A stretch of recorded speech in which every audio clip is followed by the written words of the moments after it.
श्रीमद् करुणागर महाराज की जय। कैवल धाम की जय। श्री अविचलदास जी महाराज की जय। श्री धर्म प्रियदास जी महाराज की जय। सत केवल साहेब, सत केवल साहेब, सत केवल साहेब।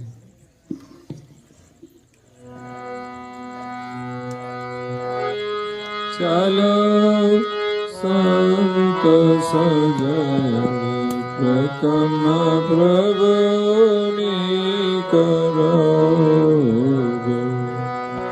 श्रीमाता कुबेर शरण शिष्य प्रेम धरो। चलो संत सजन प्रकम प्रभु करो।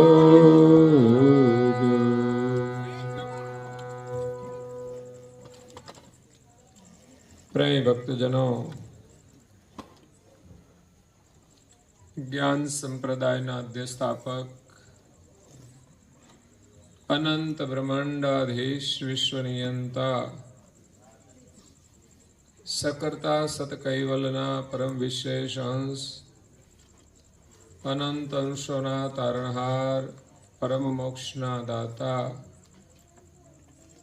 कैवल धर्म धुरंधर महान समर्थ परम श्रेष्ठ परम विभूतिवान परम दयाळु परम कृपा निधि सर्वज्ञ दिव्य परम गुरु श्रीमद करुणा सागर महाराज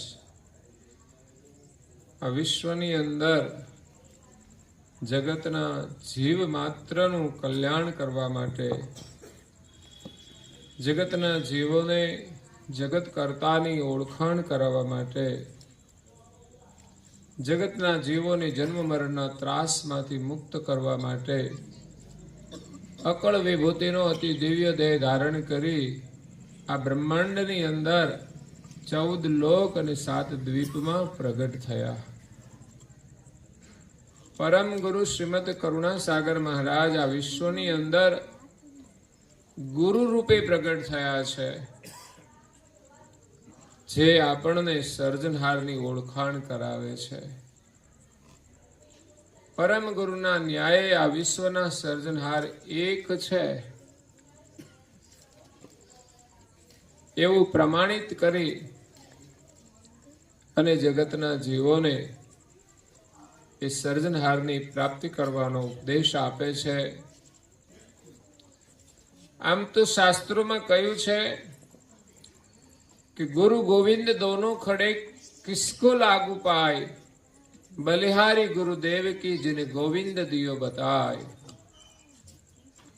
આ જગતની અંદર બે પદ છે, એક ગુરુ છે ને બીજા ગોવિંદ છે।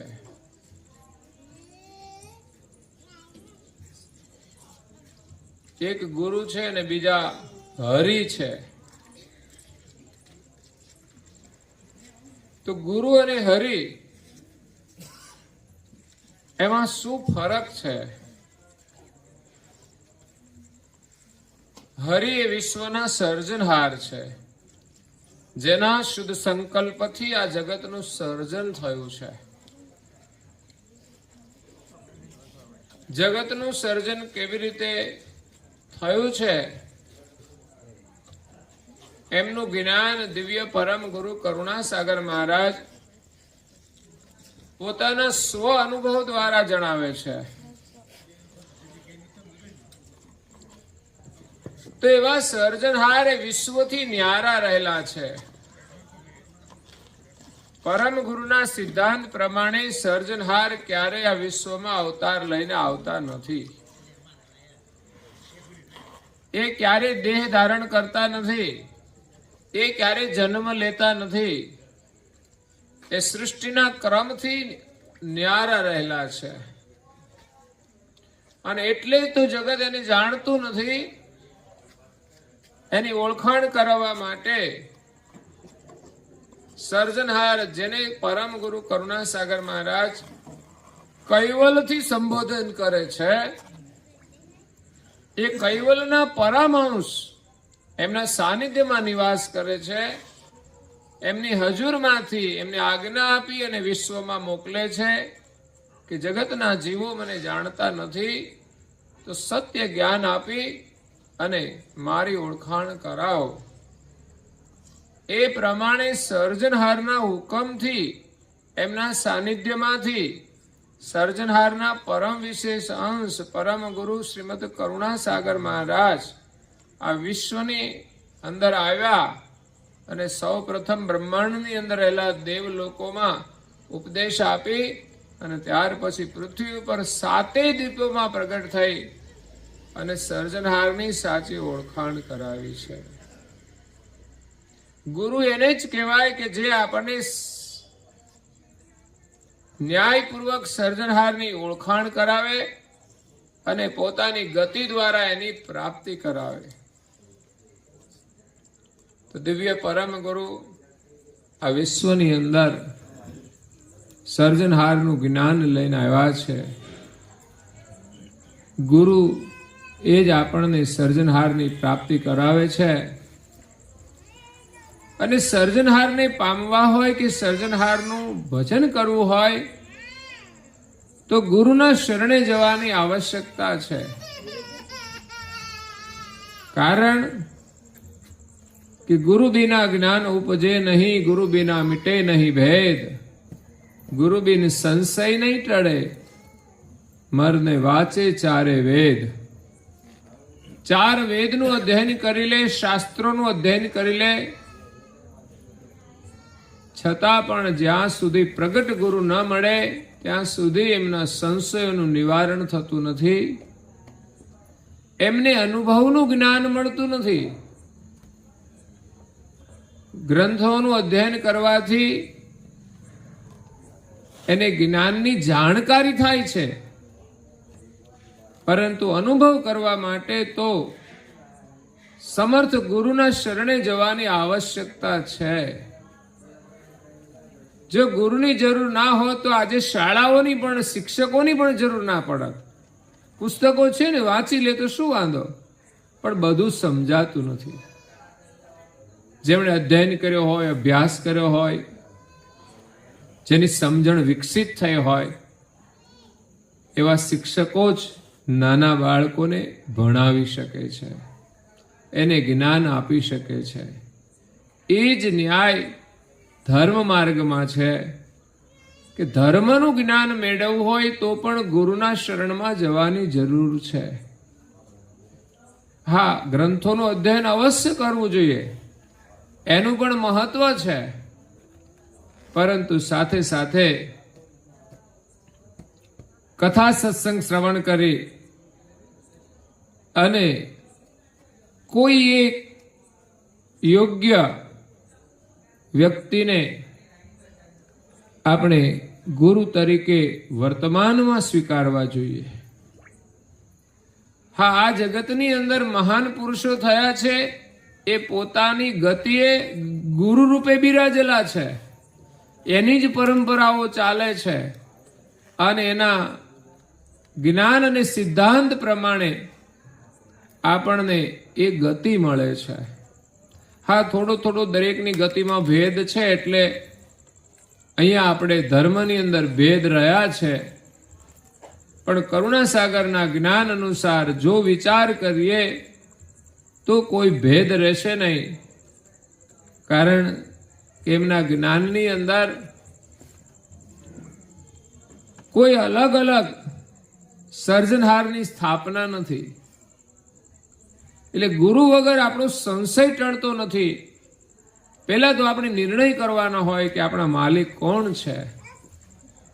એ ન્યાયપૂર્વક અને યથાર્થ રૂપે જો એ જ્ઞાન આપણને મળે, એને સમજાય, તો જ આપણે એક સર્જનહારનું ભજન કરીએ છીએ. અને એ પણ ગુરુની કૃપાથી જ થાય છે. નહીં તો થોડું જ્ઞાન આવે તો પણ અહમ આવી જાય છે, થોડી માણસ સાધના કરે તો પણ અહમ આવી જાય છે. એટલે ભક્તિની અંદર, સાધનાની અંદર મોટો અવરોધ છે ને, એ અભિમાનનો છે. જીવનમાં ક્યારેય અભિમાન કરવું જોઈએ નહીં. એટલે તો સુવિચારની અંદર કહેવામાં આવ્યું છે કે આ જગતની અંદર લેવા જેવું છે ને જ્ઞાન છે, આપવા જેવું છે ને એ દાન છે, અને ત્યાગવા જેવું છે ને એ અભિમાન છે. જીવનમાં જ્યાંથી પણ જ્ઞાન મળે તમે ગ્રહણ કરો, બહુ જ ઉપયોગી થશે. અને આપવા જેવું દાન છે, જ્યાં પણ જેની જરૂરિયાત હોય એની સેવા કરીએ, મદદ કરીએ તો એ બહુ મોટું દાન છે. અને ત્યાગવા જેવું અભિમાન છે. જીવનમાં આપણને કંઈ મળે એનું ક્યારેય અભિમાન કરવું જોઈએ નહીં. એટલે કરુણાસાગર બાપજી આ વિશ્વની અંદર પ્રગટ થયા છે, જેનું જ્ઞાન બહુ અદ્ભુત છે. તો જ્ઞાન મેળવવા માટે ગુરુના શરણે જવાની જરૂર છે. ગુરુ બિના જ્ઞાન ઉપજે નહીં, ગુરુ બિન મિટે નહીં ભેદ. સંસારની અંદર ભેદભાવ બહુ છે મારા તારાના. પછી નાની વસ્તુ હોય, નાની વાત હોય કે મોટી વાત હોય, સંસારની વાત હોય કે ધર્મની વાત, પણ મારા તારાના ઝઘડાઓ જે ચાલે છે, જેને સમર્થ ગુરુ મળ્યા છે ને એના મનમાંથી આ ઝઘડાઓ મટી ગયા છે. એ ક્યાંય જંજાળની અંદર, વિવાદની અંદર પડતા જ નથી. જેને લડવું હોય એ લડે, પણ એ પોતે એનાથી અલગ રહી જાય છે. કોઈ નિવેદન પણ ના આપે. જેને સત્ય સમજાય ને સત્યની અંદર સ્થિત થઈ જાય છે. જેટલા પણ મહાન પુરુષો થયા છે ને બધાનો ઇતિહાસ જુઓ તો અલગ અલગ મત પંથના હોવા છતાં એનામાં ક્યાંય વિવાદ ન હતો. કારણ કે ગુરુની કૃપાથી એનો ભેદ મટી ગયો હતો કે આ મારું ના તારું. ગુરુ બિના સંશય નહીં ટળે. સંશય મોટો છે. જ્યાં સુધી મનમાં સંશય હોય ત્યાં સુધી આપણને પૂર્ણ અનુભવ થતો નથી. નાનકડો એવો સંશય પણ માણસને અધોગતિમાં લઈ જાય છે. સંશય આત્મા વિનશ્યતિ. જેના મનમાં સંશય છે એનો વિનાશ થાય છે. એટલે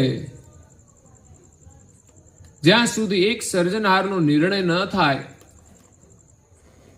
સત્ય નિર્ણય ન થાય, ત્યાં સુધી આપણા મનની અંદર સંશય દૂર થતો નથી. હા, આપણે કોઈ પણ આપણી માન્યતા પ્રમાણે માનીએ વસ્તુ અલગ છે, પરંતુ જ્યાં સુધી આ વિશ્વના જે સર્જનહાર છે ન્યાયિક રીતે એને આપણે જાણીશું નહીં, એને માનીશું નહીં, ત્યાં સુધી મનમાંથી સંશય દૂર નહીં થાય.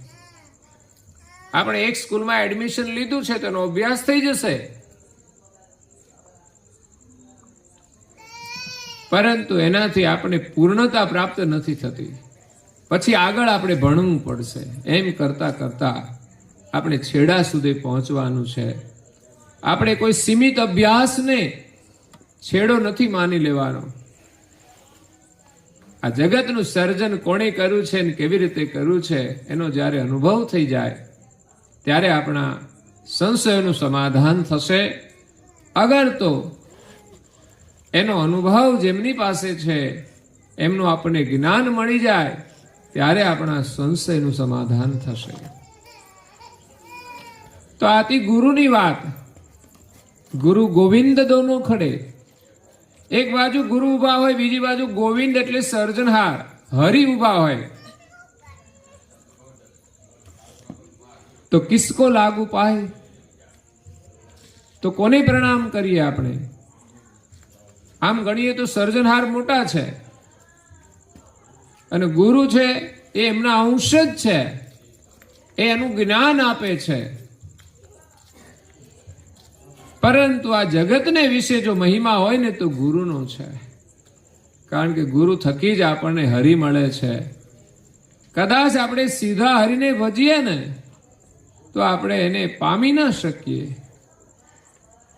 કારણ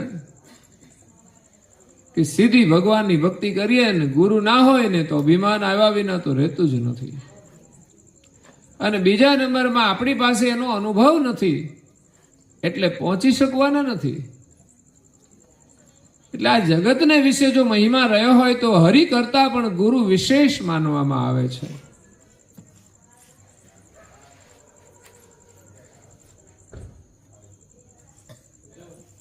એટલે કહેવામાં આવ્યું છે કે જો હરિ રૂઠી જાય ને તો ગુરુના શરણમાં જાય ને તો નિવારણ થઈ જાય, પણ જે દિવસે ગુરુ રૂઠી જાય ને પછી એને આ જગતમાં કોઈ સ્વીકાર કરતું નથી, એને ભગવાન પણ સ્વીકાર નથી કરતા. એટલે પેલા પ્રણામ ગુરુદેવને છે, જેણે આપણને સર્જનહારનું જ્ઞાન આપ્યું છે. આનાથી મોટો ઉપકાર આ જગતમાં કોઈ નથી.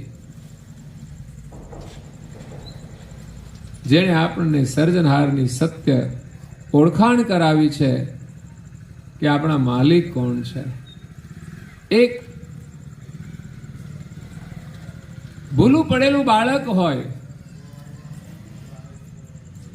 એના માટે એના માતા કે પિતાનું મહત્વ તો હોય જ છે, પણ હવે એનાથી વિખૂટું પડી ગયું છે. પણ એના માતા પિતાની કોઈ ઓળખાણ કરાવી અને એનો મેળાપ કરાવી દે તો એના માટે તો એના માતા પિતા કરતા પણ એ વિશેષ કહેવાય. કારણ કે એ વ્યક્તિ ન મળે તો એને માતા પિતા જ નથી મળવાના. માતા પિતા તો મહાન જ છે, પણ એની ઓળખાણ કોઈ કરાવી દે ને, એની સાથે એકતા કરાવી દે, એ પુરુષ એના માટે એ માતા પિતાથી પણ વિશેષ છે. એનો એટલો આદર કરવો જોઈએ. એમાં જગતની અંદર ગુરુનું મહત્વ છે. કરુણાસાગર મહારાજ સર્જનહારના ધામમાંથી આ બ્રહ્માંડને વિશે આવ્યા, 14 લોકમાં બધા જ દૈવી ધામોમાં ગયા. એમનો દિવ્ય ઇતિહાસ છે, એમનો દિવ્ય અનુભવ છે. અને આ પૃથ્વી પર 7 દ્વીપ છે, 7 દ્વીપોમાં એમણે વિચરણ કરી વિશ્વના સર્જનહાર એક છે એની ન્યાયપૂર્વક ઓળખાણ કરાવી છે. અને એ જ્ઞાન થી એમણે જે ગ્રંથોની રચના કરી છે જેમાં સિદ્ધાંતનું વર્ણન આવે છે. માલિક કોણ છે એનો નિર્ણય કેવી રીતે થાય તો સિદ્ધાંત દ્વારા થાય છે. એવું નહીં કે કોઈ પણ કહી દે કે આ માલિક છે તો એ રીતે પ્રમાણિત નથી થતું. આજકાલ તો પરચા અને ચમત્કારથી માનવામાં આવે કે આ ભગવાન છે, પણ પરચા અને ચમત્કાર તો સિદ્ધ પુરુષો પણ આપી શકે છે. એ ભગવાનની ઓળખ નથી. કીડીને કણ અને હાથીને માણ જે પહોંચાડે છે, જેને વ્યવસ્થા કરી છે, એ આપણા માલિક છે. અને આ જગતની અંદર 84 લાખ પ્રકારના શરીર છે, અને એક એક પ્રકારના શરીરોની અંદર અસંખ્ય જીવો છે. કીડી હોય તો કીડીઓ કેટલી હશે ભાઈ, એની કોઈ ગણતરી નહીં. મચ્છરો કેટલા હશે, એની કોઈ ગણતરી નહીં. થોડી ઘણી ગણતરી માણસની થાય છે, થોડી ઘણી કંઈક પશુઓની થાય, પણ એ સિવાયના જીવો છે. વનસ્પતિ કેટલી જાતની, કેટલી સંખ્યામાં હોય એની કોઈ ગણતરી નથી. એવા અસંખ્ય જીવોને જે જીવન આપે છે, એ જીવન દાતા છે, એ આપણા સર્જનહાર છે. કરુણાસાગર બાપજી જ્ઞાન દ્વારા, અનુભવ દ્વારા એ જીવન દાતાની ઓળખાણ કરાવે છે. અને જીવન દાતા આપણને જીવન આપે છે, એ કઈ રીતે આપે છે એ પણ સમજાવે છે. એટલે સર્જનહારની ઓળખાણ કરાવવા માટે પરમ ગુરુ આવ્યા છે. અને અહીંયા પરમ ગુરુ શ્રીમદ કરુણાસાગર મહારાજના ઉત્તરાધિકારી પટ શિષ્ય પૂજ્ય શ્રી નારાયણદાસજી મહારાજ શ્રી સવારની જે પ્રાતઃ ઉપાસના છે એના પ્રકરણની અંદર સૌપ્રથમ મંગલા આરતી હોય, શણગાર આરતી આવે છે. સવારમાં ઉઠીને પેલા કરવા જેવી મંગલા આરતી છે, જેનાથી આપણું મંગલ થાય. ઘર ઘરની અંદર મંદિર તો હોય છે, પણ બધા જ મંગલા આરતી કરતા નથી. કોઈ કરે ને કોઈ ના કરે. પણ બધાએ આપણી ભારતીય સંસ્કૃતિ અનુસાર, આપણા શાસ્ત્રો અનુસાર સૂર્યોદય પહેલા ઉઠીને નાહી લેવું જોઈએ અને પહેલા સંભવતઃ ઈશ્વરની આરાધના કરવી જોઈએ. જે ઈષ્ટને માનતા હોય એની પ્રાર્થના આરાધના કરવી જોઈએ, આરતી પૂજા કરવી જોઈએ. એ છે મંગલા આરતી, શણગાર આરતી, સેવા પૂજા, સુશોભન પુષ્પો, અને એ દર્શન કરવાના છે આપણે શણગાર ધારણ કરીને. અને એ શણગાર બધા ભક્તિના છે. તો એ પ્રકરણ પૂરું થયેલું છે ને ત્યાર પછી આરતી થયા પછી આપણે પ્રકમમાં કરવાની હોય છે. દર્શન કરવા જઈએ મંદિરમાં તો આપણે બેસીને દર્શન કરવા જોઈએ.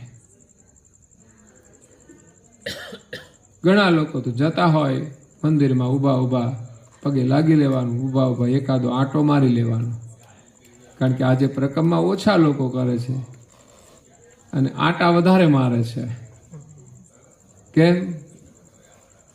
તો કે વાતો કરતા કરતા જે ફરતા હોય ને એ બધા આંટા મારે છે, અને ભગવત સ્મરણ કરતા કરતા જે ફરે ને એ પ્રકમમાં ફરે છે. એટલે હર કોઈ મંદિરમાં મોટા ભાગે પરિક્રમા હોય છે અને લોકો ફરતા હોય છે. તો એક પ્રકમા પણ કરાય, 3 પણ કરાય, 5 પણ કરાય. અહીંયા પૂજ્ય શ્રી નારાયણદાસજી મહારાજશ્રીએ પરિક્રમાનું વર્ણન કર્યું છે કે ચાલો સંત સજન પરિક્રમા પ્રભુની કરો જો.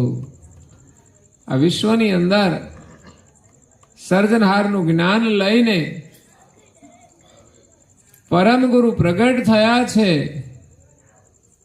જે પ્રભુ છે. આપણા માટે ગુરુ એ આપણા પ્રભુ છે. સર્જનહાર તો ન્યારા છે, એનો કોઈ આકાર નથી, એ ક્યારેય દેહ ધારણ કરતા નથી. એ આપણને કેવી રીતે દર્શન આપી શકે? એની પરિક્રમા આપણે કેવી રીતે કરીએ? પણ આ વિશ્વની અંદર ગુરુ જ એક હરિના રૂપમાં પ્રગટ થયા છે. ગુરુ એ જ આપણા માટે હરિ છે. એવા પ્રભુની તમે પ્રકમા કરો. આ સવારનું ઉપાસનાનું પ્રકરણ છે.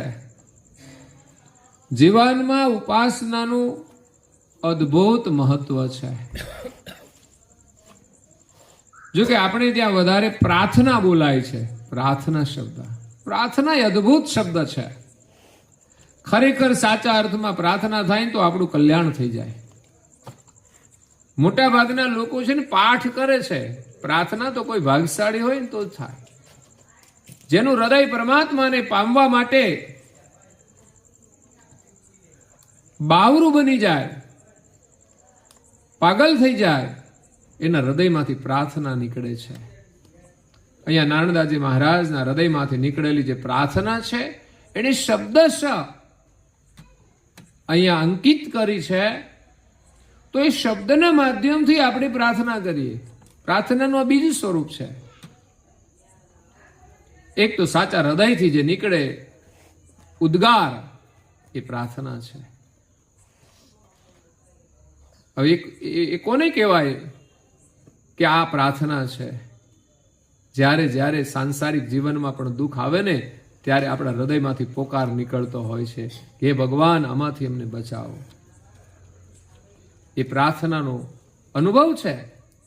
એ જ રીતે આ સંસારમાં વૈભવ સુખ હોવા છતાંય આ સંસારના દુઃખમાંથી છૂટવા માટે જો આપણે પ્રાર્થના કરીએ તો ચોક્કસ આપણું કલ્યાણ થઈ જાય. એક હોય છે પાઠ, બીજું આપણે મહાપુરુષોના માધ્યમથી થોડી પ્રાર્થના કરીએ. ઘણી વાર તો લોકો પાઠ કરતા હોય તો ખબર ના હોય હું શેનો પાઠ કરું છું. એમને ખાલી પાઠ થઈ જાય, એના શબ્દો એનો ભાવ શું છે કઈ ખબર ના પડે, પોપટની જેમ બોલતા હોય.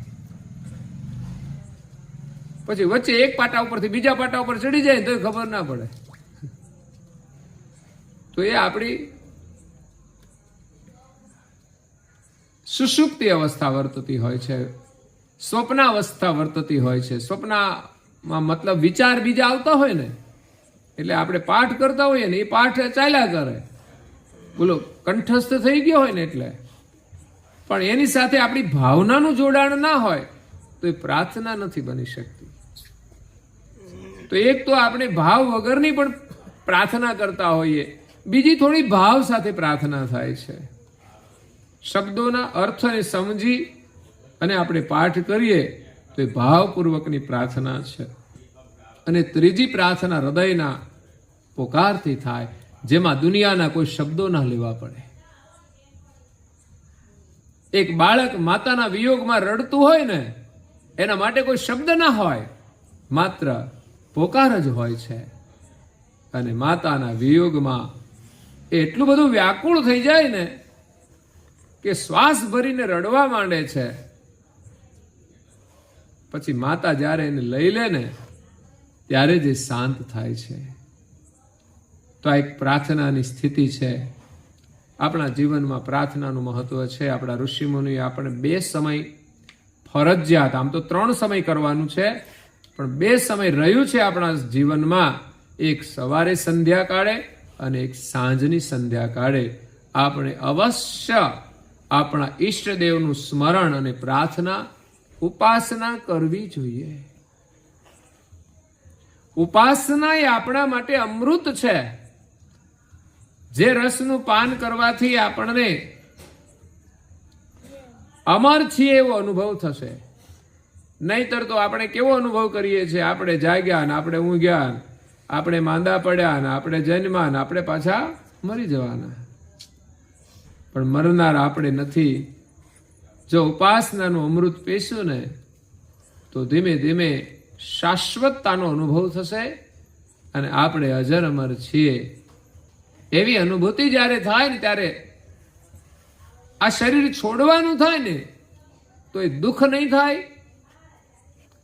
અને શરીર છોડીએ ત્યારે આ શરીર હવે કઈ કામનું નથી રહ્યું એટલે હવે છોડી દેવાનું છે. જેમ કપડાં મેલા થાય ને કાઢવામાં આપણને કોઈ દુઃખ નથી થતું, એવી જ રીતે આ શરીરને છોડીને નવું શરીર ધારણ કરવાનો એક ઉમંગ હોય છે. ફરી પણ આવું સારું શરીર મળે બસ. બાકી તો પ્રાણી પશુ પંખી તો ઘણા છે, એનું કોઈ મહત્વ નથી. પણ એ બધું કર્મ આધીન થાય છે. જેણે ભગવત પ્રાર્થના કરી છે, જેણે ઉપાસના કરી છે, એને અવશ્ય માનવનું શરીર મળે છે. આ મોટો લાભ છે. બાકી કરવું હોય તો કરે, ના કરે તો કોઈ કહેવાનું નથી. ઘરમાં એક જણા કરે ને બીજા બધા ફરે, આવો નિયમ છે. આરતી થઈ ગઈ તો ચાલો વાંધો નહીં, હવે પછી તો બીજા બધા તો ખાઈ પી નીકળી જાય. પછી બહેનો એ વહીવટ કર્યો હોય તો પછી ભાઈઓની ચિંતા નહીં, વહેલા ઉઠવાની.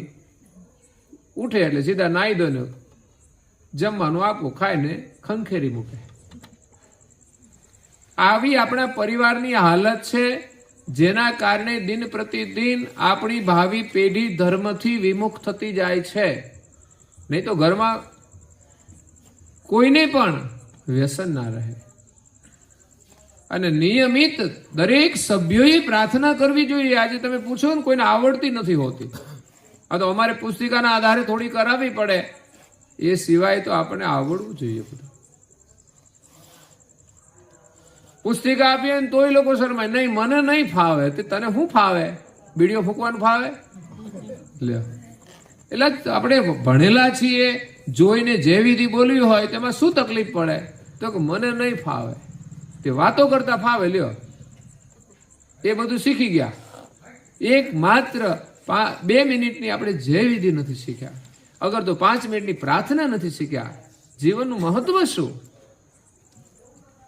આપણા જીવનમાં મનને શાંતિ આપનારી આ પ્રાર્થના છે. સવારે પ્રાર્થનાથી શાંતિ લઈને વિચરણ કરીએ અને આખા દિવસ મહેનત કરવાથી જીવનમાં જે કઈ ચિંતા હોય, અશાંતિ હોય, સાંજે આવીને પ્રાર્થના કરીને એને દૂર કરવાની. તમે સવારે નાવ છો કે નહીં? નાવ છો ને? ના નાવ તો ચાલે નહીં. શું વાંધો? એક જણો નાઈ લે એટલે બધાને હાલી જવું જોઈએ ને. એક જણો ખાઈ લે તો બધાને ચાલવું જોઈએ. આ તો ઉપાસનામાં જેવું કે એક જણો પ્રાર્થના ભગવાનની કરી લે, દીવો કરી લે ને એટલે આપણે બધાને ચાલે. પણ તમે બધા જ અનુભવ કરો છો, નાયા પછી સ્ફૂર્તિ આવે છે? આવે છે સ્ફૂર્તિ? તો પછી પ્રાર્થના કરવાથી સ્ફૂર્તિ કેમ ના આવે? આખો દિવસ તમે કામકાજ કરો છો, શરીરમાં અકળામણ થઈ જાય છે, જરૂર પડે તો સાંજે આવીને સ્નાન કરો, સ્ફૂર્તિ આવે છે? તો આવે છે. તો એવી જ રીતે દિવસ દરમિયાન કામ કર્યા પછી કોઈ ચિંતા હોય, કોઈ થાક હોય, પણ જ્યારે તમે ભગવાનનું સ્મરણ કરો ને તો આખા દિવસનો તમારો થાક ઉતરી જાય, મન તમારું સ્થિર થઈ જાય. ભગવાનની પ્રાર્થનાનો એવો પ્રભાવ છે, એની અંદર એવો ઉપદેશ છે કે સંસારની બધી જે કલ્પનાઓ છે ને શાંત થઈ જાય. એક ભગવાનને પામવાની ઈચ્છા શેષ રહી જાય છે, ત્યારે જ આપણને શાંતિ મળે છે. તો આવી ઉપાસનાના સંસ્કાર આપણા પરિવારની અંદર દરેક સભ્યમાં હોવા જોઈએ. આપણે વ્યક્તિ માટે બધા સાધનોની વ્યવસ્થા કરીએ, ગાડી તો બધાને જોઈએ, મોબાઈલ તો બધાને જોઈએ, તો પ્રાર્થના ઉપાસનાના સંસ્કાર બધાને કેમ નહીં? આ આપણી બહુ મોટી કમજોરી છે, જેના કારણે આપણે દુઃખી છીએ. યાદ રાખજો, બધાની અંદર સંસ્કાર હશે ને તો પરિવારમાં કોઈ દુઃખી નહીં રહે.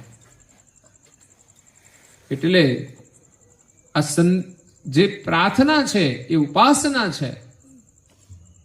પ્રાર્થના એટલે પોકાર છે ને ઉપાસનાનો અર્થ થાય છે આપણા જે ઈષ્ટદેવ છે એની સમીપમાં આપણે નિવાસ કરવાનો, એની સમીપમાં આસન લગાવવાનું છે.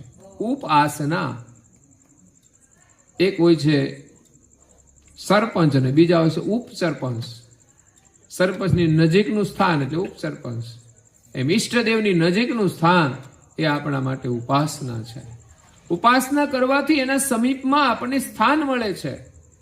અને માણસ મંદિરના સામે બેસે તો ઉપાસના કરે ને, એ ગમે ત્યાં ઘરમાં રખડતો હોય, ફરતો હોય, એ પાછો ત્યાં ફરતો ક્યાંય બારે ફરતો હોય, એવું થોડું ઘરમાં જ હોય. ઘણા લોકો હોય ઘરમાં પણ ફરતા હોય, મન તો ક્યાંય ભટકતું હોય. તો જ્યારે આપણે પ્રાર્થના કરવી હોય ત્યારે અવશ્ય એના સન્મુખ બેસીએ, એટલે સમીપમાં બેસીએ છીએ. એમ પ્રાર્થના કરવાથી પણ આપણે એના સમીપ જઈએ છીએ. પરમેશ્વર આપણી પાસે જ છે. જો એનું સ્મરણ કરીએ તો સમીપમાં છીએ, અને ભૂલી જઈએ તો એનાથી આપણે દૂર છીએ. એટલે દરેક સભ્યએ પ્રાર્થના અવશ્ય કરવી જોઈએ. આ ઉપાસનાના સંસ્કાર હોવા જોઈએ, એની એક વ્યવસ્થા હોવી જોઈએ. પેલા તમે થોડું કરો. ઘરમાં વડીલોને તો આવડતું જ હોય, પણ શીખ્યા હોય તો. બાકી બધાને આવડે છે એવું નથી, પણ જો પરંપરા અનુસાર બધા કરતા હોય ને તો આવડી જાય. પછી નાના બાળકોને થોડું શીખવાડે. અને આપણા ઘરમાં એવી વ્યવસ્થા હોય કે બાળપણથી જેમ 5 વર્ષનું બાળક થાય ને આપણે એને સ્કૂલે મોકલી દઈએ છીએ. આમ તો એમ લાગે કે આને તો કશું આવડતું જ નથી, એવી એની મનોસ્થિતિ હોય છે. પણ છતાં આપણે મોકલીએ છીએ તો 1 વર્ષમાં કક્કા કંઈક શીખી જાય છે થોડું. એમ આપણે આ ભક્તિની અંદર શરૂઆત કરવાની હોય છે કે કમસે કમ 5 મિનિટની આરતી તો આવડી જાય. એમ કરતા આપણે આગળ વધીએ. અને ઘરમાં એક જો પરંપરા ઊભી કરવામાં આવે ને તો જ આ સંસ્કાર મળે છે. જાણે કે સામાજિક રિવાજ આપણા કેવા ફરજિયાત હોય છે કે આ બધું કરવું જ પડે. પૈસા હોય તોય ભલે, ના હોય તો પણ કરવું જ પડે. જ્યારે આ કાર્યની અંદર તો એવી કોઈ સમસ્યા જ નથી કે તમારાથી ન થઈ શકે. માત્ર જરૂરિયાત એટલી કે આપણો નિયમ હોય કે ભાઈ આપણે અઠવાડિયામાં એકવાર પરિવાર સાથે પ્રાર્થના કરીશું તો થઈ જાય. હું જોઉં છું ઘણા પરિવારોમાં સાંજે જમ્યા પછી બધા ભેગા થઈને થોડી પ્રાર્થના કરતા હોય છે. એમના ઘરે અમે ગયા તો એ કે અમારો રોજનો આ નિયમ છે કે આ ભોજન પરવારીને પછી કંઈ જ કોઈને કામ ના હોય, બહેનો કામકાજ કરી નવરા થઈ જાય, ભાઈઓ પણ નવરા હોય, તો પછી માત્ર ટાઈમ આપણે આ મીડિયાની પાછળ નહીં બગાડવાનો. અડધો કલાક આપણે ભગવાનની પ્રાર્થના માટે કાઢીએ તો આખા પરિવારને સંસ્કાર મળે. બધાના વિચારોની અંદર સમાનતા આવે એ જ મોટું સુખ છે. પરિવારની અંદર દુઃખ શું છે કે એના વિચારોની અસમાનતા છે. અલગ અલગ વિચારો, અલગ અલગ મત.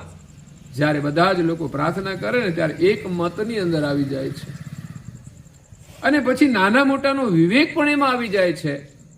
ત્યારે ઘણી વાતો વડીલો કે એ માન્ય થતી હોય છે. એ પ્રમાણે અઠવાડિયામાં એકવાર આપણે પરિવાર સાથે બધા હાજર હોય ને એટલે આ સંધ્યાના સમયે બેસવું જોઈએ. અત્યારે મોટા ભાગે રવિવારનો સમય ઉત્તમ હોય, બાળકોને રજા હોય, સંધ્યાનો સમય હોય, ઘરે જેટલા પણ સભ્યો હોય, રિસેસ જેમ પડે ને ભણવામાં એમ જ આપણે રિસેસ પાડવાની. રસોડું હોય ને તોય ઘડીક વાર બ્રેક કરી દો, કાં તો બેનો તો એના ટાઈમ ટેબલ પ્રમાણે કે ભાઈ આટલા વાગે આપણે પ્રાર્થના કરવી છે તો એના પહેલા જે કરવાનું હોય પહેલા કરી નાખે. શાક ને એવું પહેલા વઘાર નાખે, રોટલી પછી બનાવે. આમે રોટલી તો ગરમ ગરમ જ ખવડાવતા હોય છે બહેનો, કે ભાઈઓ આવે પછી જ રોટલી કરવી, લોટ બાંધીને તૈયાર રાખે. એટલે ગરમ ગરમ રોટલી બહેનો ખવડાવતા હોય છે. સારી વ્યવસ્થા છે, સારી લાગણી છે.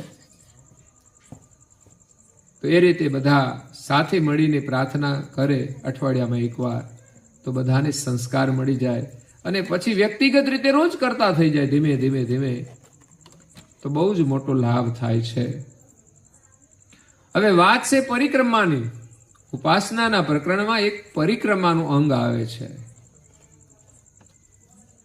તો આપણા ઘરમાં તો આપણે પરિક્રમા કરી ના શકીએ પણ બોલી શકીએ છીએ. જે રચના કરી છે પૂજ્ય શ્રી નારાયણદાસજી મહારાજશ્રીએ, એના ભાવ સાથે આપણે પરિક્રમા કરી શકીએ છીએ. પરિક્રમાનું બહુ જ મહત્વ છે. આપણા શાસ્ત્રોની અંદર પણ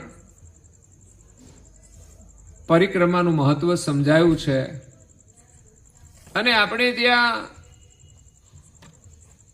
ઘણી જગ્યાએ પરિક્રમાઓ કરવામાં આવતી હોય છે. જેમ તમે જુનાગઢમાં જાઓ તો ત્યાં ગિરનારની પરિક્રમા થાય છે. વિચાર કરો, પર્વત છે એની પરિક્રમાનું પણ મહત્વ છે. તો પછી જે મંદિરો છે, જે ઈષ્ટદેવ છે એની પરિક્રમાનું પણ મહત્વ છે. કારણ કે ગિરનાર જેવા પર્વતની અંદર અનેક વિભૂતિઓ ત્યાં બિરાજમાન છે. અનેક ઋષિમુનિઓ તપ કરે છે. અત્યારે વર્તમાનની અંદર ઘણા બધા ધર્મ સ્થાનો પણ છે, ત્યાં ધર્મગુરુઓ પણ રહે છે અને ત્યાં અન્નક્ષેત્રો પણ ચાલે છે. જ્યારે શિવરાત્રિ હોય તમે જાઓ કે દિવાળી ઉપર લાભ પાંચમ પછી જે પરિક્રમા શરૂ થાય છે એને લીલી પરિક્રમા કહેતા હોય છે. એમાં તમે જાઓ, તમારે 1 રૂપિયો ખાવા માટે ખર્ચવો ના પડે. જ્યાં જાઓ ત્યાં તમને ભોજન મળી જાય સામેથી, કે અહીંયા આવો, અહીંયા આવો, અહીંયા આવો ભોજન લેવા માટે. અને ઘણી જગ્યાએ ધર્મસ્થાનોમાં કે અહીં નથી, અહીં નથી, અહીં નથી. એ સંકુચિતતા છે. એટલે એ ગિરનારની પરિક્રમાનું મહત્વ છે. એવી જ રીતે અલગ અલગ પ્રકારની પરિક્રમાઓ થાય છે. ઉત્તર ભારતમાં તમે જાઓ તો ત્યાં એક ગોવર્ધન પર્વત છે. જ્યારે શ્રી કૃષ્ણએ એને ટચલી આંગળી ઉપર ઊંચો કર્યો હતો, આખો પર્વત ટચલી આંગળી ઉપર, કારણ કે અવતારી પુરુષ હતા, એ કરી શકે. પણ સમસ્યા હતી, ઇન્દ્રદેવ જ્યારે રૂઠી ગયા અને બહુ જ વરસાદ વરસાયો ત્યારે લોકો બધા આફતમાં આવી ગયા. ત્યારે ઊંચાણવાળા વિસ્તારમાં શ્રી કૃષ્ણએ આ ગોવર્ધનને ઊંચો કરીને બધાને કહ્યું, અહીં આવી જાઓ, તમારે કોઈ ચિંતા નહીં. એ ગોવર્ધન પર્વતની અત્યારે લોકો પરિક્રમા કરે છે. એનો એક મહિમા છે. એ જ રીતે ચિત્રકૂટની અંદર પણ એક પર્વતની પરિક્રમા થાય છે.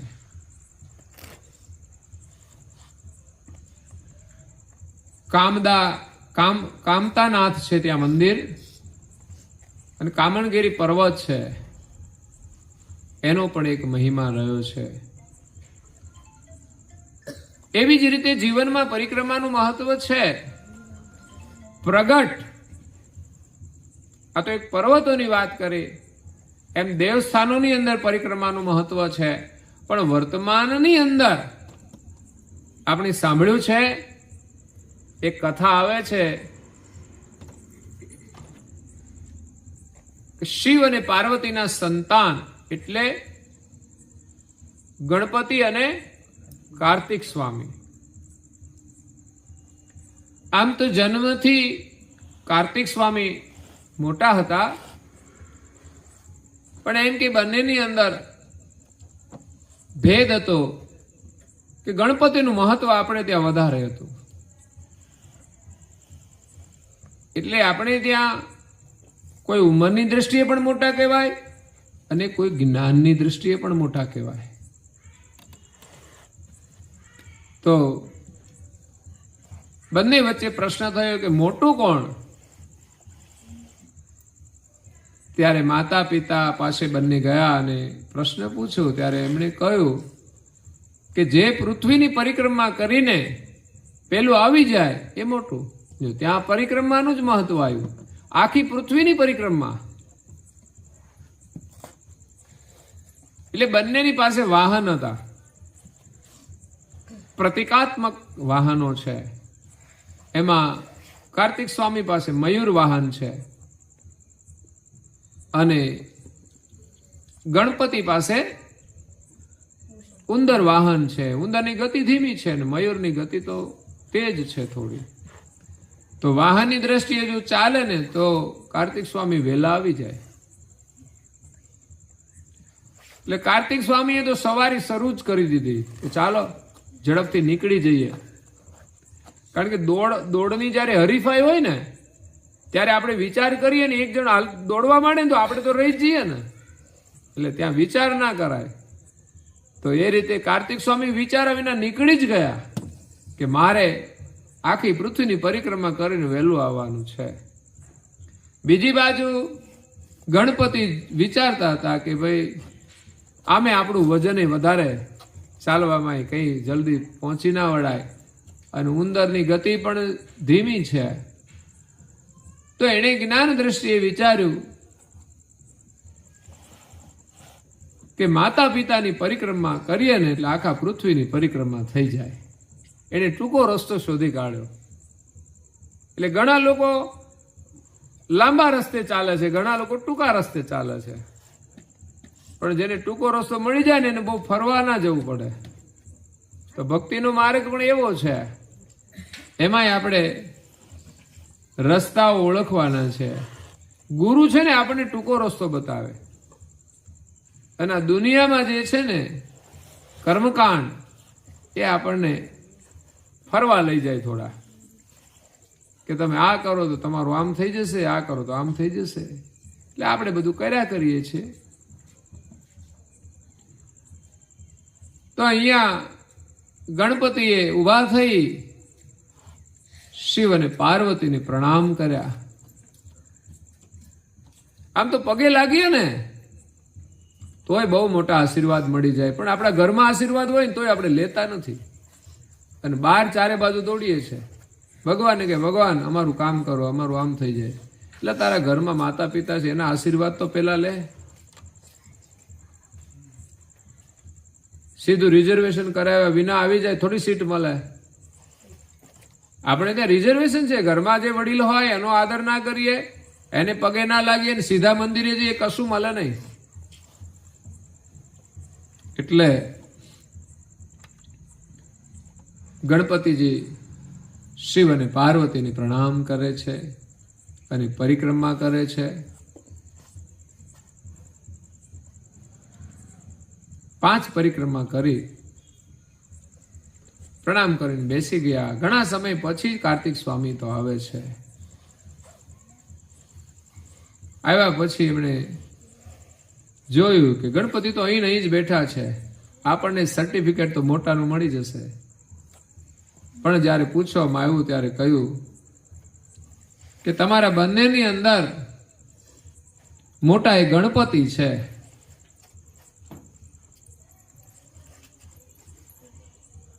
ત્યારે કાર્તિક સ્વામીને થોડું ખોટું પણ લાગે, પણ ખરેખર જ્ઞાન દ્રષ્ટિએ વિચારે તો માતા પિતાને પ્રણામ અને પરિક્રમા કરે ને તો આ પૃથ્વીની પરિક્રમા થઈ જાય. એક વાર નહીં, 5 વાર કરી દીધી. એટલે કાર્તિક સ્વામીને અંતે સ્વીકારવું પડે છે. એ કઈ આપણા જેવા જિદ્દી ના હોય કે મારું જ સાચું. વડીલો એમ કહી દે કે ના, આ રીતે ગણપતિ મોટા છે તો મોટા. તો આ રીતે પરિક્રમાનું મહત્વ રહ્યું છે. ઘરમાં માતા પિતા છે, એની પરિક્રમા તો આપણે કોઈ જ નહીં કરતા હોય, પણ કમસે કમ પ્રણામ તો કરીએ. અને કરુણાસાગર મહારાજશ્રીએ તો પ્રણામ કરવાની વિધિ પણ આપી છે. એવું નહીં દરેકને પ્રણામ કરવા જોઈએ, દરેકને પ્રણિપત વિધિ, પ્રણામ કરવાની વિધિ. જે કોઈ મળે એને સત કેવલ સાહેબ. એટલે હું કહું છું ને, આજુબાજુ બેઠા છે એને પણ સત કેવલ સાહેબ કહેજો.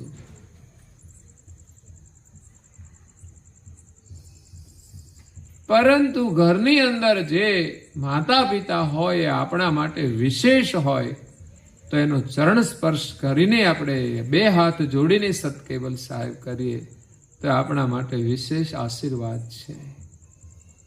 આ બધું કરવા જેવું છે.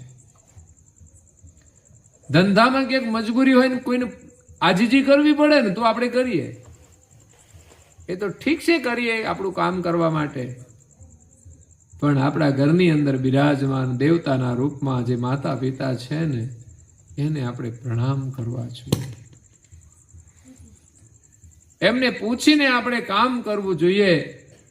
આપણે કંઈ નથી કહેવાનું, હું જાઉં છું બસ, અને આવીએ ત્યારે એમને દર્શન આપીએ અને પ્રણામ કરીએ. એનો આત્મા ખુશ થશે ને, એ આપણને આશીર્વાદ આપશે. જેટલો પુત્ર આજ્ઞાંકિત હોય છે એટલા જ માતા પિતાના આશીર્વાદ એમની સાથે હોય છે. માતા પિતાના આશીર્વાદ તો વિશેષ તો સાંસારિક સુખના હોય. એ એમ જ છે મારો દીકરો સુખી થાય, પણ કેવી રીતે? બસ એને સુખ સગવડ અને વૈભવ મળે. જ્યારે ગુરુના આશીર્વાદ છે ને, એનું કલ્યાણ કરનારા હોય છે. સુખ સગવડ મળે કે ના મળે પ્રારબ્ધ અનુસાર, પણ એ ક્યારેય ભગવાનનું ભજન ન ભૂલે એવા ગુરુના આશીર્વાદ હોય છે. એટલે જીવનમાં માતા પિતા અને વડીલોના પણ આશીર્વાદ લઈએ અને સાથે સાથે ગુરુજનોના પણ આશીર્વાદ લઈએ તો ખરેખર આપણું જીવન સફળ થશે. તો આ છે પરિક્રમા, એનું મહત્વ છે. નારણદાસજી મહારાજ શ્રી કહે, ચાલો સંત સજ્જન, સંતો અને સજ્જનો. એવું નહીં કે માત્ર ભક્તોને જ પરિક્રમા કરવાની, સંતોને પણ કહે ચાલો સંત સજ્જન પરિક્રમા પ્રભુની કરો છો. આ જગતની અંદર દિવ્ય પરમ ગુરુ પ્રગટ થઈને વિરાજ્યા છે, ત્યારે આપણે એની પરિક્રમા કરીએ. નારણદાસજી મહારાજ શ્રી રચના કરી છે ત્યારે એ કાયમને માટે પરમ ગુરુ બિરાજમાન છે. પછી અહીંયા મંદિરના સ્વરૂપમાં સ્થાપના હોય, મૂર્તિના સ્વરૂપમાં સ્થાપના હોય કે ફોટાના સ્વરૂપમાં સ્થાપના હોય, આપણે એની વિધિવત પરિક્રમા કરીએ યા તો પાઠ કરીને પરિક્રમા કરીએ. પરિક્રમાનો ઉદ્દેશ આપણા ઈષ્ટદેવની ફરતા આપણે વિચરણ કરીએ છીએ, તો પરિક્રમા થાય ત્યાં સુધી આપણે એનું સ્મરણ કરીએ છીએ કે હું દિવ્ય પરમ ગુરુની પરિક્રમા કરું છું. એ પરમ ગુરુના દર્શનનો લાભ મળે છે આપણને, એના સ્મરણનો લાભ મળે છે. પરિક્રમાના કેન્દ્રમાં એનું સ્મરણ હોય છે, પરિક્રમાના કેન્દ્રમાં એનું દર્શન હોય છે. એટલે ભાવનાત્મક રીતે આપણે જ્યારે પરિક્રમા કરીએ છીએ ત્યાર પછી એના સન્મુખ આવીને ઉભા રહીએ ત્યારે વિશેષત ભાવનાથી આપણને દર્શન થાય છે. એટલે અવશ્ય પરિક્રમા કરવી જોઈએ. જે ઈષ્ટદેવ બિરાજમાન હોય છે એની વિધિવત સ્થાપના કરેલી હોય છે, ત્યાં વિધિવત સેવા પૂજા થતી હોય, એમાં પણ એક પ્રકારની ઉર્જા હોય છે. અને ઉર્જા એ ચારે બાજુ ફેલાયેલી હોય છે. જ્યારે કોઈ પણ સાધક એમના દર્શન કરી અને પરિક્રમા કરે ને ત્યારે એની ઉર્જાના સંસર્ગમાં આવે છે. તો જેમ વચ્ચે માનો કે કોઈ એર કન્ડિશન મૂકેલું હોય અને ફરતી હવા જતી હોય અને આપણે ફરતા ફરીએ ને તો ઠંડકનો અનુભવ થાય છે. એમાં સંસારની અંદર જે ત્રિવિધિના તાપ છે, અનેક પ્રકારના દુઃખો છે, એમાંથી આપણે ગુરુ મહારાજના સાનિધ્યમાં જઈ અને ભાવપૂર્વક જ્યારે પરિક્રમા કરીએ ને ત્યારે આપણને શાંતિનો અનુભવ થાય છે, પ્રસન્નતાનો અનુભવ થાય છે, દિવ્યતાનો અનુભવ થાય છે. એ છે પરિક્રમાનું મહત્વ. પણ પરિક્રમા કેમ ફરવી ને એ પાછું યાદ રાખવાનું હોય, નહીં તો ઘણા ઊંધી ફરતા હોય. ઘડિયાળના કાંટા કેમ ફરે? એ એની સહી દિશા છે. નહીં તો આપણે એમ લોકો કે આમ ફરીએ કે આમ ફરીએ, બધું હરખું જ છે ને. લ્યો વિચાર કરો, ઘણા એમ વાત કરે પણ હરખું નથી. ઘડિયાળના કાંટા આમ ફરે તો જ હરખો ટાઈમ બતાવે, આમ ફરે તો બતાવે હરખો? 9 ના 8 થાય ને 8 ના 7 થાય, 7 ના 6 થાય ઊંધા ફરે તો. જ્યારે સહી દિશામાં ગતિ કરે કાંટા ત્યારે એનો સહી સમય આપણને જાણવા મળે છે. એમ આપણે પરિક્રમાની પણ સહી દિશામાં કરવી જોઈએ. આપણો જમણો હાથ એ ગુરુના તરફ રહે, એને પ્રદક્ષિણા કહેવામાં આવે છે. પ્ર એટલે પ્રચલન કરવું, ગતિ કરવી, અને દક્ષિણ તરફથી આપણે પરિક્રમા કરવાની હોય છે. એ રીતે પરિક્રમાનું મહત્વ છે. શ્રીમત કુબેર શરણ શીશ પ્રીતે ધરો જો, ચાલો સંત સજન પ્રકમ્મા પ્રભુની કરો જો. શ્રીમત કુબેર પરમ ગુરુ કરુણા સાગર પ્રભુની આપણે પ્રકમ્મા કરીએ છીએ. એમના ચરણમાં આપણું શીશ નમાવીને આપણે પ્રણામ કરવાના છે. પરિક્રમા પછી પ્રણામ આવે. ફરી પરિક્રમા કરીને ફરી પાછા પ્રણામ કરીએ. પ્રક્રમાની અંદર સન્મુખ આવીને આપણે પ્રણામ કરીએ. શ્રીમત કુબેર શરણ શીશ પ્રીતે ધરો જો. એમના ચરણની અંદર આપણું શીશ પ્રેમથી ઝુકાવવાનું છે, અર્પણ કરવાનું છે. અને આ શીશ નમાવાનો ભાવ બહુ ઊંડો છે. ખાલી આમ જ કરવાનું એવું નથી. એ પણ વિનમ્રતાથી ઝૂકવું જોઈએ. હા, ઘણી વાર કેવું હોય કે લોકો આગળ જતા હોય ને પછી એક વ્યક્તિ હોય કોઈનો આદર કરવા માટે એને પ્રણામ કરે, પણ પાછળ વાળા હોય એક એના ગુરુને પ્રણામ કરે, પણ પાછળ બીજા આવે ને એ માનતા ના હોય તો પછી એના પાછળ આવે એટલે એને પણ પ્રણામ તો કરવા જ પડે. કારણ કે એ કરે ને પાછળ વાળા ન કરે તો એને સારું ના લાગે.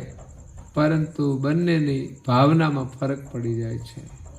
એટલે પ્રણામ કરીએ માથું નમાવીને ત્યારે વિનમ્રતાથી, સરળતાથી ને સહજતાથી આપણું મસ્તક ઝુકાવી અને એમના ચરણમાં નમાવી અને પ્રણામ કરીએ. તાનો મહિમા શું છે? માથું નમાવીએ એનો બહુ મોટો લાભ છે. માથા ઉપર જે કંઈ બોજ હોય ને એ આપણો બધો જ એમના શરણમાં અર્પણ કરી દેવાનો છે.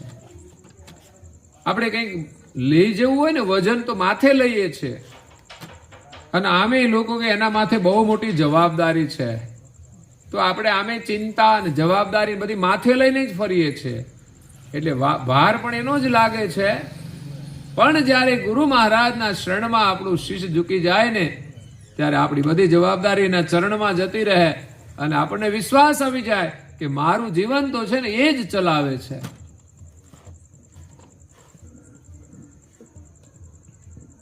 કોઈએ કહ્યું છે સંત મિલે સબ મિટે, સંત મિલે સબ મિટે, કાલ જાલ જમ ચોટ, શિષ્ય નમાવત ઢહી પડે સબ પાપન કી પોટ. જો માથું ઝુકાવો ને તો માથે થોડા પાપ હોય ને, કારણ કે પાપ ઉપર ચડીને રહેતા હોય છે, પુણ્ય હોય ને એ નીચે રહે, અને બોજ છે ને પાપનો છે. સંત મિલે યહ સબ મિટે, કાલ જાલ જમચોટ. કાળથી પણ આપણે મુક્ત થઈ જઈએ. કોઈ યમના દૂતોનો ડર રહેતો નથી. કાલ જાળ, કાળની જે જ્વાળા છે, જ્વાળા અગ્નિ છે, યમની જે ચોટ છે એ આપણને માર મારે છે. શીશ નમાવત ઢહી પડે, માથું નમાવો ને પ્રેમથી તો માથેનો બોજ છે ને એ ઓછો થઈ જશે. સબ પાપન કી પોટ, જેટલા પણ પાપ છે એનું એક પોટલું હોય છે. એ પોટલું છે ને, માથેનું પોટલું છે ને, સંતના શરણમાં નમન કરવાથી એના શરણમાં જતું રહે છે. એક મોટું લાભ છે. એટલે આપણે પ્રણામ કરવા જોઈએ. શ્રીમદ કુબેર શરણ શિષ્ય પ્રીતે ધરો છો. પ્રેમથી આપણે પરમ ગુરુના શરણમાં પ્રણામ કરીએ અને એમની પ્રકમમાં કરીએ તો પ્રકમમાં કરવાથી શું લાભ થાય એનું વર્ણન કરુણાસાગર મહારાજ શ્રીના શિષ્ય પૂજ્ય શ્રી નારણદાસજી મહારાજ અહીંયા કરે છે. અહીંયા આપણે ઘણી ચર્ચા કરી પરિક્રમાની, પણ હવે આપણા કેન્દ્ર સ્થાને પરમ ગુરુની પરિક્રમા છે ત્યારે ખરેખર કોઈ પણની પરિક્રમા કરીએ ને ત્યારે કેન્દ્રમાં આપણા જે ઈષ્ટ દેવ હોય ને એ જ હોય છે. આપણને સ્મૃતિ થાય આપણા ઈષ્ટદેવની, એને કેન્દ્રમાં રાખીને પરિક્રમા આપણે કરવાની હોય છે. તો અહીંયા નારણદાસજી મહારાજ શ્રી પરમ ગુરુને કેન્દ્રમાં રાખી અને પરિક્રમાનું વર્ણન કર્યું છે. આપણે કોની પરિક્રમા કરીએ છીએ એની સ્મૃતિ સતત રહેવી જોઈએ, અને વાસ્તવિક સ્વરૂપ એમનું કેવું છે એ આપણા સ્મરણમાં રહે, અને આપણે એવા દિવ્ય સ્વરૂપની પરિક્રમા કરીએ તો એનો દિવ્ય લાભ મળે છે. એટલે પરિક્રમાની અંદર ચાલવાનું હોય છે. પરિક્રમાનો મહિમા છે ચાલવાનું. અહીંથી ઘરેથી તમે ચાલીને કોઈ દેવસ્થાન સુધી જાઓ એ પણ પરિક્રમા છે. દેવસ્થાનમાં ગયા પછી આપણે દર્શન કરીને પરિક્રમા કરીએ એ પણ એક વિશેષ પરિક્રમા છે. પણ અમુક પરિક્રમાની મર્યાદા હોય. મેં કહ્યું ને કે આપણે અહીંથી દેવસ્થાન સુધી જઈએ ને તો વાંધો નહીં, વાતો કરીએ તો, પણ એટલી બધી વાતો ના કરીએ કે મંદિર ભૂલાઈ જાય. પણ એવું નથી થતું. એટલે સમજવાનું કે આપણને મંદિરે જઈએ છીએ એટલો તો ખ્યાલ છે, પણ મંદિરે ગયા પછી મંદિરની અંદર પ્રવેશ કરીએ ને ત્યારે મર્યાદાનું પાલન કરીને આપણે દર્શન કરવા જોઈએ અને પરિક્રમા કરવી જોઈએ. પણ મોટા ભાગે હવે પાલન થતું નથી, કે મોબાઈલ આવી ગયા ને એટલે મોબાઈલની ઘંટડી વાગે ને એટલે આપણે તો પરિક્રમા કરતા કરતા વાતો કરી લઈએ છીએ. એવું નહીં કે સાયલેન્ટ રાખીને અંદર પ્રવેશ કરીએ. જે કોઈનો ફોન આવી જાય મંદિરની બહાર નીકળ્યા પછી પણ વાત થઈ જાય છે. તો એ બધા વિક્ષેપ છે. કામ સિવાય કોઈ વાત ન કરવી જોઈએ, અને જે ક્ષેત્રની અંદર જરૂરી કામ હોય એના માટે તમે વાત કરો તો કોઈ વાંધો નથી, કારણ કે એ પણ હરિસ્મરણ છે, હરિસેવા છે. જે મંદિરનું પરિસર છે એનું જે કાર્ય હોય એ સંબંધી તમે કોઈ કાર્ય કરો તો એ સેવાના રૂપમાં છે, એનું કોઈ બંધન નથી. પણ તમે મંદિરમાં છો અને કોઈની સાથે કંઈ બીજી જ વાત કરો, ઘરની વાત કરો, તો પછી મંદિરની અંદર જે આપણે કાર્ય કરીએ છીએ, દર્શન કરીએ છીએ, એમાં વિક્ષેપ પડે છે. એટલે પરિક્રમાનો મહિમા છે અહીંયા નારણદાસજી મહારાજ શ્રી વિશેષ વર્ણન કરે છે. પણ મને લાગે છે કે આપણો સમય થઈ જાય છે, એટલે આપણે વિશેષ વર્ણન સવારે પ્રેમથી સાંભળીશું. એના મહિમાને જાણી આપણે પણ પરમ ગુરુની પરિક્રમા કરી ભાવનાત્મક રીતે સત્સંગના રૂપમાં જે જીવોની સદગતિ આપનાર છે, પરમ ગુરુની પરિક્રમાનો મહિમા છે કે સદગત આત્માઓને પણ શાંતિ મળી જાય. આજે આપણી વચ્ચેથી નવનીતભાઈ વિદાય થયા છે. આ છે જીવનની સત્યતા કે આ શરીર છોડીને જવાનું છે તો છે ત્યાં સુધી આપણે કંઈ કરવા જેવું કાર્ય હોય ને કરી લેવું જોઈએ, અને જે છોડીને જવાનું છે ને એની ચિંતા છોડી દેવી જોઈએ. હા, જરૂર હોય ત્યાં સુધી ચોક્કસ આપણે જવાબદારીપૂર્વક કાર્ય કરીએ, ચિંતા કરીએ, પણ અમુક ઉંમર પછી તો છે ને આપણે વધારાની ચિંતા કરતા હોઈએ છીએ, બીજા લોકોને ડિસ્ટર્બ પણ કરતા હોઈએ છીએ. નવનીતભાઈ આમ ગણીએ તો એમના બાળકો હશે ને,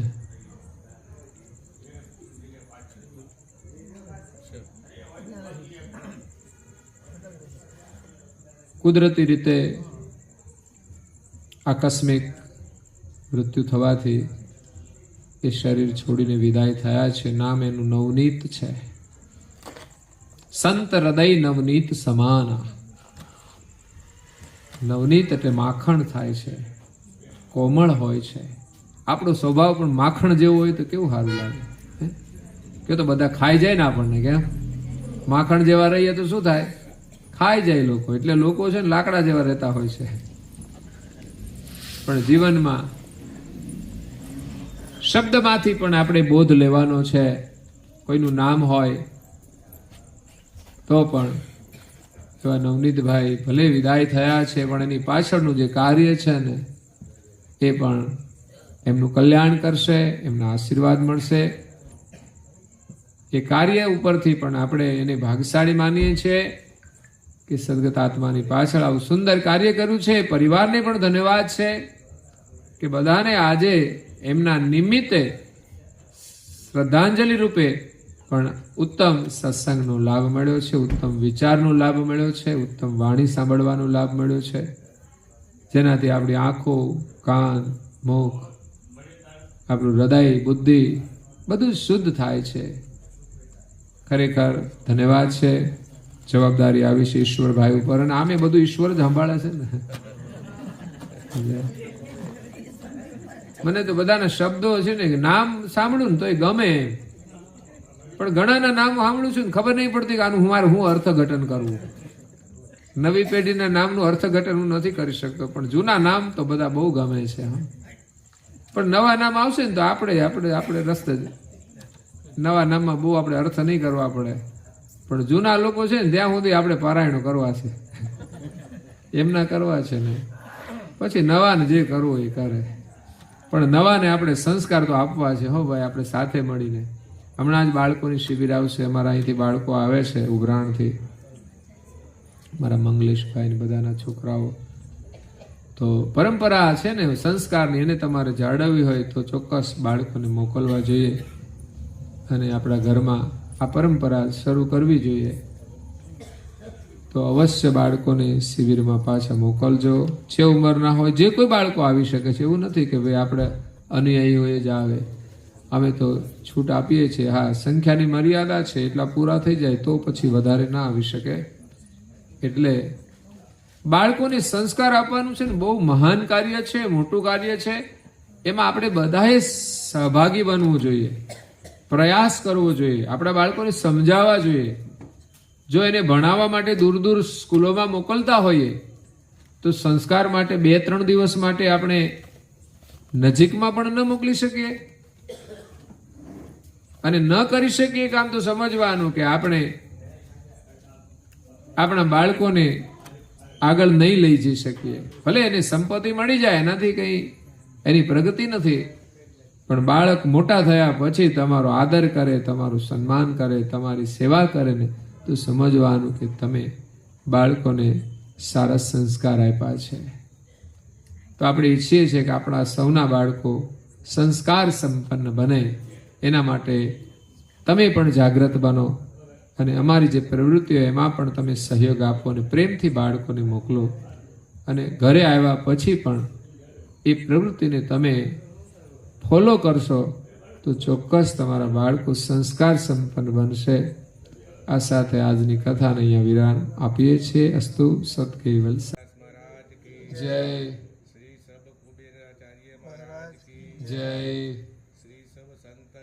जय श्री सबदेवन की जय श्री ज्ञान संप्रदाय की जय श्री गुरु गादी सरसापुरी की जय श्री सत्कैवल धाम की कथा सत्संग पूर्णावती का सत केवल साहेब 3 વાર પગે લાગવાનું છે આપણે માથું નમાવીને સત કેવલ સાહેબ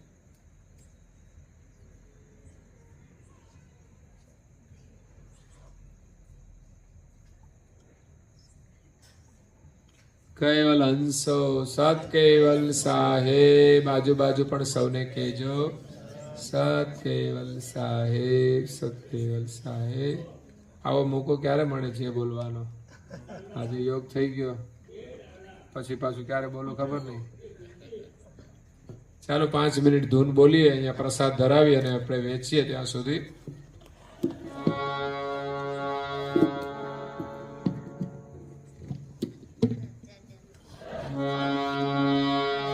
આજે સૌને જય સત કૈવલ કાલ વેલા આવજો આજે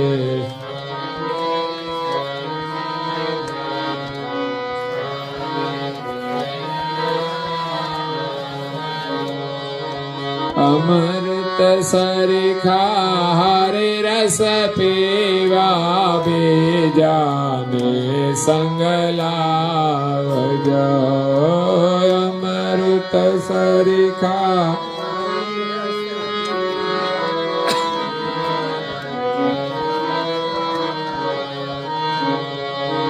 મન મંદિર મહારીને સ્થાપિત તન મન ધન ને વારજો મન મંદિર મારીને સ્થાપિત તન મન ધન ને વાર